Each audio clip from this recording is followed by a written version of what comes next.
resident, taxpayer, and voter, I'm personally vested and passionate about tonight's agenda items.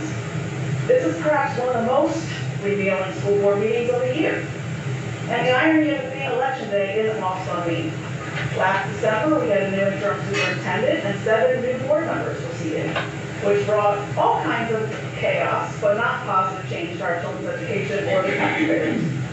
Tonight, the committee will be discussing how to reallocate over $500,000 from the middle school, high school reserve and allocate a $3.75 million surplus from last year's budget.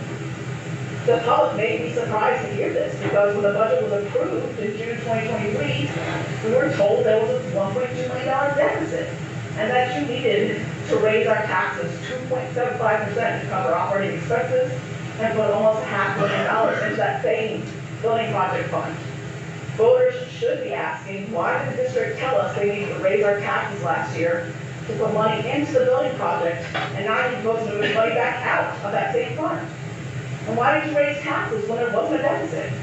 There was actually a $4.1 million budget surplus for FY23 and a $3.7 million budget surplus this year for FY24. So in my opinion, it appears that you tell us there will be a deficit when you're planning your budget to justify raising taxes so that there will then be a surplus, amazingly, to put that back into capital reserves in order to fund additional spending on district infrastructure.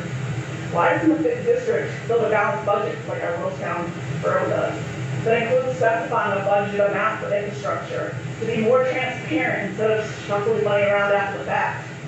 It is the school board's responsibility to hold the administration accountable for being more transparent and fiscally responsible.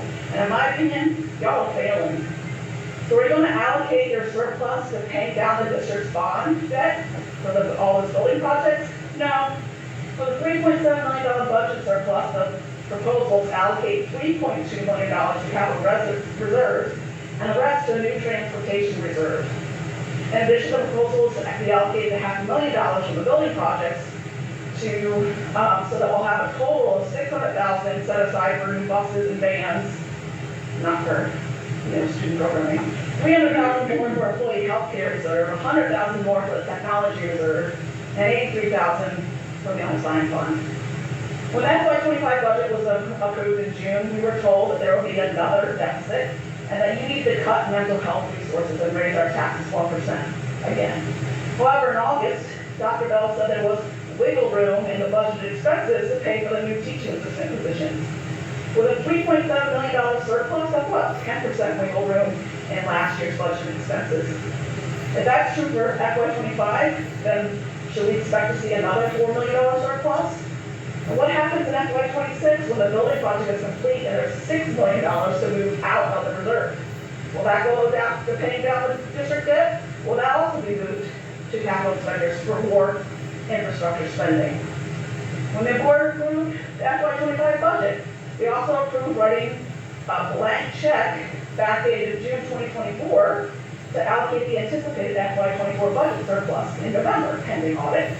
At that time, we were over 90% through FY24, and Dr. Bell told the Gettysburg Times, quote, "We are almost to the penny on our revenues for the 2023-2024 school year, and it's plain to see we will come in several $1 million under budget on the expense side." So voters need to be asking each school board member, why did you stand up for the taxpayers when people were insisting that taxes supposedly had to be raised so that you could put $180,000 to ACTI when you knew that the district would have ample funds to cover that from the fiscal year 24 budget surplus of several $1 million, 3.75 exactly, plus $725,000 for finalizing land sales this year. There were only 2 board members that consistently voted against new spending and the budget increase. One resigned last month, and the other has come under fire for the rest of this board. Unfortunately, the very important questions I've asked tonight will have to be more by the board, as usual, and there will be additional accusations of misinformation. But all the facts came from the documents attached to tonight's agenda or the official minutes from prior meetings.